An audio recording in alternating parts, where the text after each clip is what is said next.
Bonsoir. Ce soir, je vais te raconter les aventures d'un personnage pas comme les autres. Certains disent qu'il était un fou qui avait la sagesse d'un sage. D'autres affirment qu'il était un sage qui savait se faire passer pour un fou. Dans tous les cas, il s'appelait Nasreddin Hodja, et ses histoires voyagent depuis des siècles, du Maghreb jusqu'à la Chine, en passant par la Turquie, l'Iran, la Grèce et bien d'autres pays encore. Les aventures de Nasreddin sont courtes, surprenantes, souvent drôles, mais ne vous laissez pas tromper. Elles cachent presque toujours une petite leçon, un clin d'œil à la nature humaine. Il se moque gentiment de la vanité, de l'orgueil, de la bêtise, mais il le fait toujours avec humour, et parfois même un peu de tendresse. Alors installe-toi confortablement, ferme les yeux si tu veux, et laisse-toi bercer par les histoires pleines de malice de Nasreddin Hodja. Bonne écoute et douce nuit. Chapitre 1.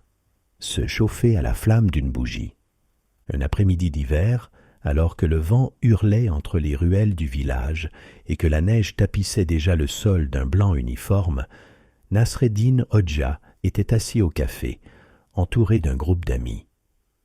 Il riait, racontait des anecdotes et, comme souvent, en faisait un peu trop pour impressionner son auditoire. « Je suis capable de passer toute une nuit dehors, debout dans la neige, sans aucun feu pour me réchauffer, » lança-t-il, bombant le torse et jetant un regard défiant à l'assemblée. Un des hommes, regardant la neige tomber à gros flocons par la fenêtre embuée du café, répliqua en haussant les sourcils. « Personne ne peut supporter un froid pareil toute une nuit, c'est impossible. »« Je le peux et je le ferai, » répondit Nasreddin avec aplomb. « Et je vous promets mieux encore. Si je ne tiens pas jusqu'au matin sans feu, sans couverture et sans chaleur, je vous invite tous demain soir chez moi pour un grand banquet. » Le pari fut lancé avec éclat, et chacun donna son accord en riant.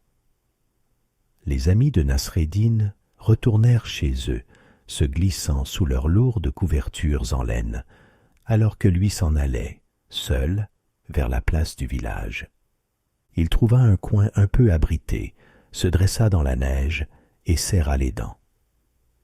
Le vent glacial fouettait son visage, ses pieds s'engourdissaient et ses doigts le brûlaient de froid. Il se mit à marcher sur place, à battre des bras, à souffler dans ses mains. Mais ce n'était pas le froid le plus difficile à supporter, c'était le sommeil. Pour rester éveillé, Nasreddin trouvait une seule distraction.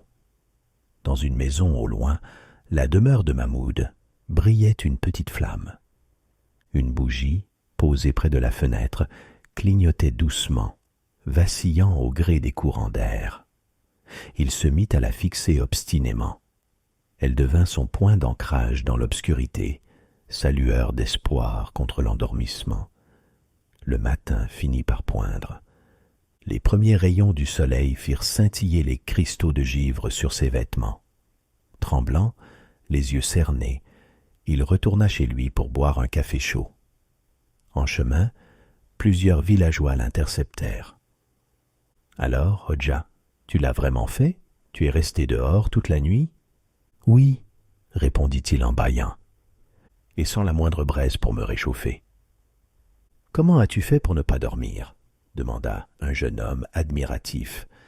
« J'ai fixé la flamme d'une bougie dans la maison de Mahmoud. Sa lumière m'a tenu éveillé. »« Une bougie? Tu veux dire une flamme réelle? » ?»« Bien sûr. Une toute petite bougie, derrière la vitre. » Un silence se fit. Puis l'un des hommes fronça les sourcils. « Mais une flamme, c'est de la chaleur. Tu t'es donc réchauffé avec cette bougie. Tu as perdu ton pari. » « Comment pourrais-je me réchauffer avec une flamme à des dizaines de mètres de moi, derrière une fenêtre ?» Mais ses amis ne cédèrent pas. Pour eux, c'était clair. Il avait triché. « Quand est-ce qu'on vient pour le banquet ?» demanda l'un, les bras croisés, un sourire en coin. Nasreddin, comprenant qu'aucune discussion ne les convaincrait, répondit calmement. « Ce soir, à la tombée de la nuit, venez nombreux. » Le soir venu, dès que le muezzin lança l'appel à la prière, un groupe d'hommes se présenta à la porte de Nasreddin. Celui-ci les accueillit avec chaleur, leur fit déposer leurs chaussures à l'entrée et les invita à s'installer sur des nattes. Tous étaient impatients et avaient l'estomac vide. « Le dîner n'est pas encore tout à fait prêt, » annonça Nasreddin depuis la cuisine. « Aucun problème, nous avons le temps, » répondirent-ils en s'installant confortablement. Mais au bout d'un long moment, les ventres commencèrent à gronder. Un des invités se pencha vers la cuisine, reniflant l'air, mais ne perçut aucun parfum de plat mijoté. « Hodja, que se passe-t-il ? Cela fait bientôt 1 heure que nous attendons. »« Je sais, mais le dîner n'est pas encore prêt. Peut-être pourriez-vous m'aider un peu ?» proposa-t-il avec un sourire. Curieux et affamés, les hommes se levèrent et se dirigèrent vers la cuisine. Ce qu'ils découvrirent les laissa bouche bée. Nasreddin était debout, concentré, en train de remuer une grande marmite suspendue au-dessus d'une simple bougie posée à même le sol. « Voilà, » expliqua-t-il d'un ton solennel. « Je prépare le dîner. Il suffit de patienter encore un peu. La bougie va bien finir par faire bouillir l'eau. Après tout, une bougie donne de la chaleur, n'est-ce pas ? » Chapitre 2. Le manteau de Nasreddin. Ce jour-là, le soleil avait cogné dur sur les terres sèches autour du village d'Aksehir. Nasreddin Hodja, le dos courbé, travaillait depuis l'aube à déraciner les mauvaises herbes dans un champ poussiéreux. Ses vêtements étaient couverts de terre, son turban était de travers et ses chaussures dépareillées. À la fin de la journée, épuisé mais satisfait, il rentra lentement vers chez lui, en sifflotant doucement. Alors qu'il passait près d'une grande maison, il entendit de la musique s'échapper par les fenêtres ouvertes. Des rires, des instruments à cordes, le son d'un tambourin. Il y avait là, clairement, une fête en cours. Curieux, il s'arrêta. L'odeur du couscous, des tagines parfumées, du pain chaud flottait dans l'air. Son estomac, qui n'avait reçu qu'un peu de pain sec et une figue au déjeuner, gargouilla. Tiens donc, une fête. Et tout le monde semble s'amuser. Dans leur culture, une fête de village était ouverte à tous. Il était de coutume que quiconque passe par là soit accueilli comme un invité. Fort de cette tradition, il poussa doucement la porte et entra, un sourire timide aux lèvres. Mais à peine eut-il franchi le seuil qu'un domestique se plaça devant lui. « Tu t'es trompé de maison, mon ami, » dit-il sèchement en le regardant de la tête aux pieds. Un autre homme se retourna, plissa les yeux et lança « Hé, regardez qui voilà, avec ses haillons et son odeur de sueur. Ce n'est pas une étable ici. » Un murmure de désapprobation parcourut la pièce. Quelqu'un ricana. Une femme détourna le regard, choquée. Le maître de maison, alerté, accourut et lui barra la route. « Ce n'est pas un endroit pour les mendiants, mon brave. Va donc te laver et reviens une autre fois. » Nasreddin, humilié, fit demi-tour sans dire un mot. Mais en marchant vers chez lui, la honte se transforma en colère, puis en réflexion. Arrivé chez lui, il se changea. Il enfila son plus beau pantalon en lin, sa tunique brodée, son turban blanc, fraîchement plié, et surtout, il sortit son manteau le plus somptueux, un grand manteau bleu nuit, bordé de fils dorés, qui avait appartenu à son père. Il se parfuma légèrement, lissa sa barbe et repartit. Lorsqu'il se représenta à la fête, c'était un tout autre accueil. On le salua avec courtoisie. « Entrez donc, Seigneur. Vous êtes des nôtres ce soir. Quelle élégance, voilà un homme de goût. On lui tira une chaise, on lui tendit un verre, on le servit avec empressement. Le couscous fumait dans de grands plats en terre cuite, les rôtis tournaient lentement sur les broches, et les pâtisseries au miel brillaient comme des bijoux sucrés. Nasreddin souriait, silencieux, observant autour de lui. Puis, lentement, il se dirigea vers la table des mets. Là, devant tous, il prit une grande cuillère de couscous et la versa délicatement sur la manche de son manteau. Il ajouta une louche de sauce rouge, puis trempa le col du manteau dans le vin. Il prit une poignée d'amandes grillées et les fit tomber dans la poche intérieure. La salle se figea. Les rires cessèrent. Tous le regardaient, stupéfaits. « Mais, Hodja, qu'est-ce que tu fais? Tu es devenu fou !» s'exclama une invitée. Nasreddin continua, imperturbable, et répondit calmement. « Moi? Pas du tout. Ce n'est pas moi qui suis invité ce soir. Ce manteau, oui. Lui, on l'a accueilli à bras ouverts. Mais tout à l'heure, quand j'étais vêtu de mes habits de travailleur, on m'a chassé comme un chien. Alors c'est à lui que je sers le couscous. Mange mon manteau, bois mon manteau. » Un silence embarrassé s'installa, puis quelques rires nerveux s'élevèrent. Le maître de maison, confus, s'approcha en bredouillant des excuses. Mais Nasreddin haussa les épaules. « Gardez votre vin et vos dattes, moi je retourne manger mon pain sec. » Et sur ces mots, il tourna les talons, laissant derrière lui une leçon que personne n'oublia jamais. Chapitre 3. Un don du ciel. Par un matin calme, tandis que les rayons du soleil peinaient à percer le voile des nuages, Nasreddin Hodja s'agenouilla sur son tapis de prière usé, posé au centre de sa petite cour. Le froid mordait l'air, mais il semblait n'en avoir cure.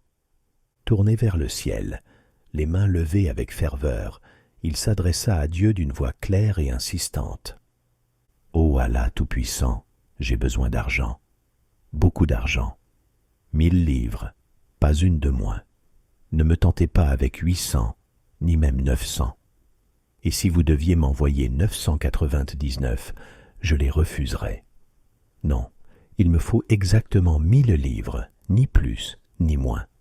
Ô Allah, écoutez votre humble serviteur et exaucez sa prière. » Ces supplications répétées montaient dans les airs avec tant d'intensité qu'elles attirèrent l'attention de Hassan Bey, le riche marchand, qui vivait juste à côté.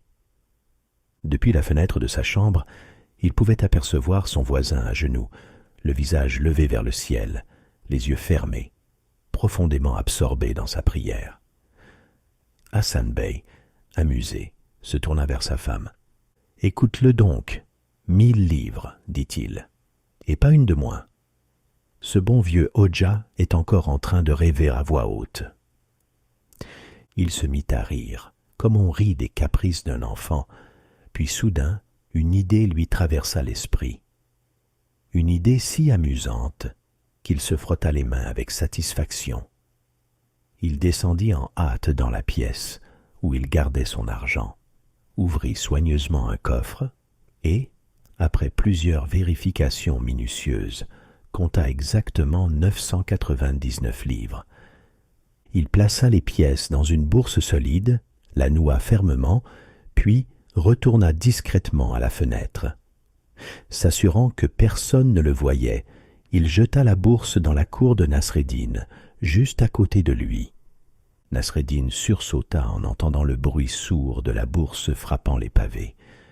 Il la saisit, l'ouvrit avec étonnement et découvrit les pièces d'or qui brillaient à l'intérieur. Son visage s'illumina aussitôt. « Allah soit loué, vous m'avez entendu » s'écria-t-il. Sans perdre de temps, il s'assit et compta l'argent avec soin. Une fois, 2 fois, 3 fois. Chaque fois, le compte s'arrêtait à 999. « Étrange, murmura-t-il. Mais au lieu de se plaindre, il remit les pièces dans la bourse, la glissa dans sa large ceinture et retourna à son tapis. « Oh Allah, vous avez dû être distrait en comptant. 1000 livres, avais-je dit, 1000 exactement. Il en manque une, mais je suis sûr qu'elle viendra en temps voulu. Je vous remercie déjà pour ces 999 livres. C'est un très beau début. » Derrière son treillage, Hassan Bey était secoué de rire silencieux. Sa femme, elle aussi, se couvrait la bouche pour ne pas éclater. Il attendait que Nasreddin raconte encore une fois et découvre la plaisanterie. Il se préparait déjà à l'interpeller pour lui révéler la farce. Mais à sa grande surprise, Nasreddin ne raconte pas. Il ne s'interroge pas. Il range l'argent et se lève, tout simplement. Hassan Bey, piqué dans son orgueil, ne put s'en empêcher. Il dévala les escaliers et se précipita vers la porte de Nasreddin. « Rends-moi ma bourse, Hodja. Rends-moi mes 999 livres. »« Votre bourse? Vos livres ?» répondit Nasreddin en clignant des yeux. « Mais de quoi parlez-vous donc ? » ?»« De l'argent que je viens de jeter par ma fenêtre. C'était pour plaisanter. Tu as dit que tu n'accepterais pas moins de 1000 livres. Tu n'as donc rien compris ?» Nasreddin haussa les épaules. « Ce n'est pas vous, Hassan Bey, qui m'avez envoyé cet argent. C'est Allah. J'ai prié, et il a répondu. Il a juste mal compté. » Le marchand fulmina. « C'est trop. Je vais te poursuivre en justice. Le juge tranchera cette affaire. » Nasreddin acquiesça calmement. « Très bien. Mais je ne peux pas me présenter devant un tribunal dans cet accoutrement. Mon burnous est en réparation. »« Je te prêterai un burnous, » dit Hassan Bey, impatient. « Mon âne boite depuis hier. Il ne tiendrait pas la distance. Je te prêterai un cheval. Et la selle. Ma vieille selle ne convient pas à un cheval aussi noble. Je te prêterai la selle et la bride aussi. Maintenant viens. » Une fois prêt, Nasreddin roula son tapis de prière, fit ses adieux à sa femme et suivit le marchand vers la cour de justice. Une fois devant le juge, Hassan Bey s'empressa de raconter toute l'affaire avec passion, appuyant sur les détails, mimant même le geste du lancer de la bourse par la fenêtre.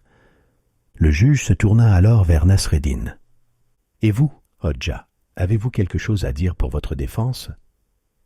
Nasreddin hocha la tête tristement et s'approcha du juge. « C'est bien malheureux, votre honneur. Hassan Bey est un homme estimé, un voisin respecté, mais il a perdu la raison. »« Que voulez-vous dire ?» demanda le juge, surpris. « Il croit que tout lui appartient. C'est une manie, vous verrez. Posez-lui donc quelques questions. Par exemple, à qui est-ce ce burnous que je porte ?»« Ce burnous ? Mais c'est le mien, » cria Hassan Bey. « Et la selle sur le cheval gris, dehors ? » ?»« Elle est à moi, et la bride aussi, » ajouta-t-il sans hésiter. « Voyez, » soupira Nasreddin. « Il va finir par dire que le cheval lui-même est à lui. »« Mais bien sûr que le cheval est à moi, » hurla le marchand.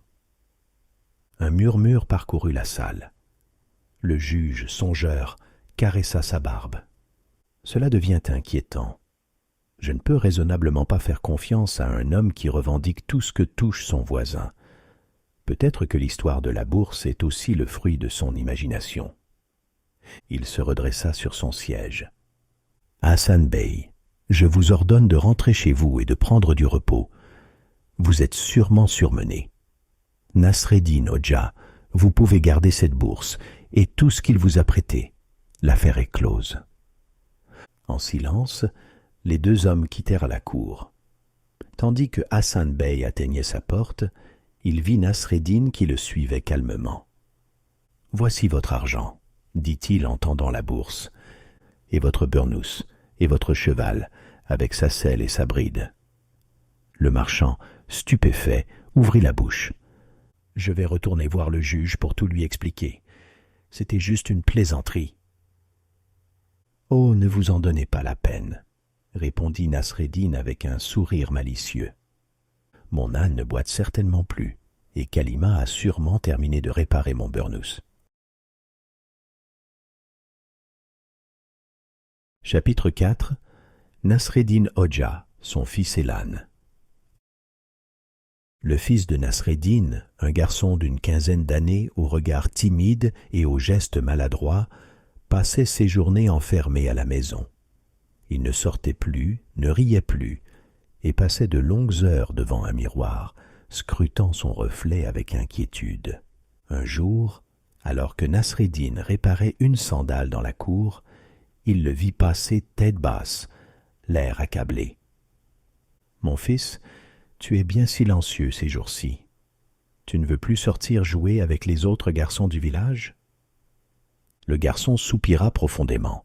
« Non, père, je ne suis pas beau. Tout le monde va se moquer de moi. Mes oreilles sont trop grandes, mon nez est tordu, et regarde mes jambes. » Nasreddin sourit avec douceur, posa son outil et se leva. « Mon garçon, si tu t'arrêtes à ce que les gens disent, tu passeras ta vie à t'enchaîner à leurs opinions. » Mais le garçon ne fut pas convaincu. Il détourna le regard et retourna s'enfermer dans sa chambre. Le lendemain matin, Nasreddin frappa à sa porte. « Mon fils, demain tu viendras avec moi au marché. Nous devons y vendre des figues et acheter du riz. Prépare-toi. » Et c'est ainsi que, dès l'aube, Nasreddin se hissa sur le dos de son âne, pendant que son fils marchait à côté, tenant la bride. Le soleil se levait doucement sur la plaine, et l'air frais du matin leur faisait du bien. Après un bon moment de marche, ils approchèrent de la grande place où des hommes bavardaient, assis à l'ombre d'un mûrier. À peine les eurent-ils dépassés qu'un éclat de voix résonna. « Mais regardez-moi ça, ce vieil homme, tranquillement installé sur son âne, pendant que son pauvre fils trottine à pied. On voit bien qu'il n'en a que faire de la jeunesse. » Nasreddin se pencha vers son fils et murmura. « As-tu bien entendu ? Demain, nous reviendrons. » Le lendemain, ils prirent la route à nouveau. Mais cette fois, c'était le garçon qui était juché sur l'âne, pendant que Nasreddin marchait à côté, le dos légèrement voûté par les années. En passant devant les mêmes hommes, les commentaires ne tardèrent pas. « Par tous les saints, quelle insolence ! Ce jeune effronté se repose sur l'âne, pendant que son vieux père peine à marcher. Quelle génération ingrate !» Nasreddin se tourna calmement vers son fils. « As-tu bien entendu ? Demain nous reviendrons. » Le jour suivant, ils partirent à nouveau, mais cette fois ni l'un ni l'autre ne monta sur l'âne. Ils marchaient tous deux, tenant l'animal par la bride, d'un pas lent mais déterminé. En les voyant passer, les hommes éclatèrent de rire. « Regardez ces deux imbéciles. Ils ont un âne et ils marchent à côté, comme deux ânes eux-mêmes. S'ils ne savent pas s'en servir, autant nous le donner. » Nasreddin hocha la tête et chuchota encore. « As-tu bien entendu ? Demain, nous reviendrons. » Le lendemain matin, le marché s'animait à peine lorsque Nasreddin et son fils revinrent, cette fois tous les deux assis sur le pauvre âne, qui avançait péniblement sous leur poids combiné. Cette fois, les hommes les regardèrent avec indignation. Quelle cruauté! Pauvre bête! Ils vont lui briser le dos. 2 hommes sur un seul âne, c'est de la maltraitance pure. Ils n'ont donc pas de cœur. Nasreddin se tourna vers son fils, impassible. « As-tu bien entendu ? Demain, nous reviendrons. » Et le lendemain, la scène la plus étrange se produisit. Nasreddin et son fils entrèrent dans le village. En portant l'âne sur leurs épaules, chacun tenant un bout d'une large perche sous le ventre de l'animal, les jambes du pauvre âne battant l'air avec désespoir. Cette fois, les rires fusèrent de partout. Les hommes se frappaient les cuisses en s'esclaffant. « Regardez-les! 2 fous, 2 illuminés, Ils portent un âne comme s'il s'agissait d'un trésor. Ils sont bons à enfermer. » Nasreddin déposa doucement l'animal au sol et regarda son fils droit dans les yeux. « Tu as bien entendu, mon fils ? Voilà ce que je voulais te montrer. Quoi que tu fasses, les gens trouveront toujours à redire. Que tu marches, que tu montes, que tu sois juste ou absurde, ils te jugeront. » Il lui posa la main sur l'épaule. « Ne vis pas pour plaire aux autres, sinon tu passeras ta vie à porter des ânes. » Et ce jour-là, son fils comprit enfin la sagesse silencieuse de son père. Chapitre 5. Le pourboire au bain turc. Par une journée étouffante d'été, où le soleil tapait fort sur les toits de tuiles rouges d'Aksehir, Nasreddin Hodja décida de se rendre au bain turc du quartier. L'air y serait humide, la vapeur lui délirait les muscles, et il pourrait se délasser après une semaine bien remplie à débattre, prêcher, jardiner et philosopher. Lorsqu'il poussa la lourde porte du hammam, l'endroit était bondé. Des hommes conversaient, d'autres somnolaient, des enfants couraient dans les vapeurs tièdes. Nasreddin, vêtu simplement d'un vieux cafetan et de sandales usées, passa inaperçu. Il s'approcha des serviteurs du bain, qui, débordés, le regardèrent à peine. L'un d'eux, sans même un mot, lui lança une serviette rêche, élimée sur les bords. Un autre lui tendit un minuscule morceau de savon jauni, à moitié fondu. « Et la pièce chaude ?» demanda Nasreddin. « Prends celle du fond, » grommela le jeune garçon en désignant un coin sombre où la vapeur s'échappait à peine. Pas de massage, pas de friction, pas même un seau d'eau chaude versé avec soin sur ses épaules. Nasreddin dut se débrouiller seul. Il frotta son dos tant bien que mal, rinça sa barbe à l'eau tiède et s'habilla en silence. Mais au moment de sortir, alors que les serviteurs s'attendaient à le voir partir tête basse, il les surprit. Il sortit de sa ceinture 2 pièces d'or, bien brillantes, qu'il déposa dans les mains des 2 premiers garçons. « Une pour toi et une pour ton camarade, » dit-il avec le sourire d'un homme satisfait. Puis il s'en alla, calmement. Les serviteurs, figés, échangèrent des regards incrédules. Quelques jours plus tard, Nasreddin retourna au bain. Mais cette fois, il portait un cafetan d'un tissu fin, bien coupé. On l'aperçut avant même qu'il franchisse le seuil. Aussitôt les serviteurs accoururent. « Hodja Nasreddin, quel honneur, entrez donc. Venez par ici, la meilleure pièce vous attend. Voici une serviette douce, parfumée à la rose, et un savon venu de Damas. » On lui versa de l'eau chaude à la température idéale. On lui offrit des massages relaxants, un gommage du dos méticuleux, et même un verre de jus de grenade fraîche en sortie de bain. Quand il se leva pour partir, les serviteurs s'alignèrent en file, les mains croisées respectueusement, le regard plein d'attente. Ils s'inclinèrent presque jusqu'au sol, guettant le moment où le Hodja allait tirer de sa ceinture d'autres pièces d'or, peut-être même davantage que la fois précédente. Mais Nasreddin, d'un geste calme, passa devant eux, sans sortir la moindre pièce. Les visages se figèrent, interloqués. Un des jeunes garçons, les sourcils froncés, osa lui demander « Hodja, il n'y a pas de pourboire aujourd'hui ?» Nasreddin s'arrêta, se tourna vers eux et répondit avec un sourire tranquille.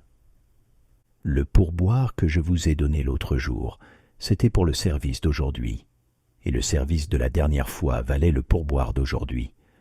Nous sommes donc à égalité. » Et il s'éloigna, laissant derrière lui des serviteurs médusés, mais plus sages.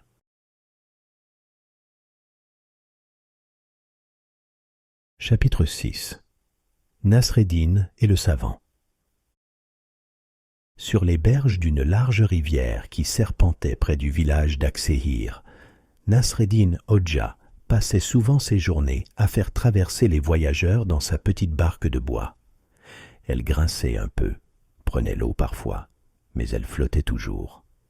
Le Hodja, assis à l'arrière, ramait avec sérénité, échangeant quelques paroles avec les passagers ou méditant tranquillement au rythme du courant. Un matin, un homme élégant s'approcha. Il portait une longue robe de lettré, une coiffe bien ajustée, et tenait un livre roulé sous le bras. Il observait la barque de haut comme s'il descendait à regret dans un monde qu'il estimait inférieur. « Bonjour, Hodja. Pourrais-tu me faire traverser ?» demanda-t-il d'une voix posée. « Montez donc, monsieur le savant, » répondit Nasreddin en lui tendant la main. À peine avait-il quitté la rive que l'homme, assis bien droit à l'avant de la barque, engagea la conversation avec un sourire satisfait. « Dites-moi, Hodja, comment orthographiez-vous le mot « magnificence » ?» Nasreddin, concentré sur les rames, jeta un bref coup d'œil à son passager. « Je ne sais pas, » répondit-il simplement. Le savant haussa les sourcils, faussement étonné. « Très bien. Et combien font 2/3 de 9 ?» Nasreddin haussa les épaules sans s'arrêter de ramer. « Aucune idée. » Le savant sourit, déjà sûr de sa supériorité. Et comment calcule-t-on la surface d'un triangle isocèle » Nasreddin secoua la tête, l'air amusé. « Je n'en ai pas la moindre idée non plus. » Le savant se pencha alors en avant, avec un air grave et condescendant. « Mais enfin, Hodja, vous n'avez donc rien appris à l'école ?»« Non, je n'ai pas eu cette chance, » dit-il calmement. « Dans ce cas, je suis désolé de vous le dire, mais la moitié de votre vie est perdue. » Nasreddin ne répondit pas. Il se contenta de sourire légèrement en continuant de ramer. Mais soudain, le ciel se couvrit. En quelques secondes, un vent violent se leva. La rivière se mit à bouillonner et de grosses vagues vinrent frapper la barque. Le courant s'accéléra, la pluie s'abattit en trombe. Un coup de tonnerre retentit et une lame d'eau plus forte que les autres fit chavirer l'embarcation. Nasreddin et le savant se retrouvèrent tous deux projetés à l'eau, ballottés par les flots. Le savant hurlait, battant des bras, les yeux écarquillés, incapable de garder la tête hors de l'eau. Nasreddin, lui, nageait paisiblement, se rapprochant de la rive. Il tourna la tête vers son passager en difficulté et cria « Dites-moi, monsieur le savant, savez-vous nager ?» Entre deux glou-glous désespérés, l'homme hurla « Non, jamais appris, à l'aide !» Alors Nasreddin, continuant de nager sans s'affoler, lui lança « Dans ce cas, ce n'est pas la moitié, mais c'est toute votre vie qui est perdue. » Et il continua vers la rive, laissant le savant réfléchir entre deux gorgées d'eau à l'utilité concrète de ses grandes connaissances. Chapitre 7. Les fins du monde. Un soir d'été, alors que les étoiles commençaient à parsemer le ciel d'encre et que les anciens du village prenaient le frais sous un figuier centenaire, la conversation dériva, comme souvent, vers les grandes questions de l'existence. On parlait du paradis, de l'enfer, de ce que chacun ferait s'il ne lui restait qu'un jour à vivre. C'est alors qu'un des amis de Nasreddin, un homme connu pour être à la fois curieux et un peu inquiet de nature, se tourna vers lui. « Hodja, toi qui sais tant de choses, dis-moi, quand viendra la fin du monde ?» Nasreddin, qui était en train de siroter lentement une tasse de thé tiède, releva la tête avec un air tout à fait sérieux. « Laquelle, la petite ou la grande ?»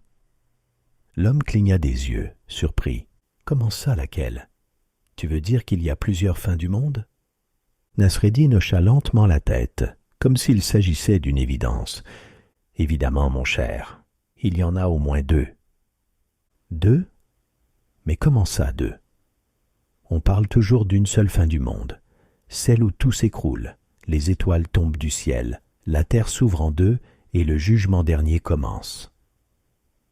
Nasreddin sourit, pencha la tête avec son air habitué de sage un peu moqueur, et répondit calmement. La petite, ce sera quand ma femme mourra. La grande, ce sera quand je mourrai moi. J'espère que vous avez apprécié ces petites histoires. Sur ces mots, je vous dis bonne nuit et à bientôt pour de nouveaux récits.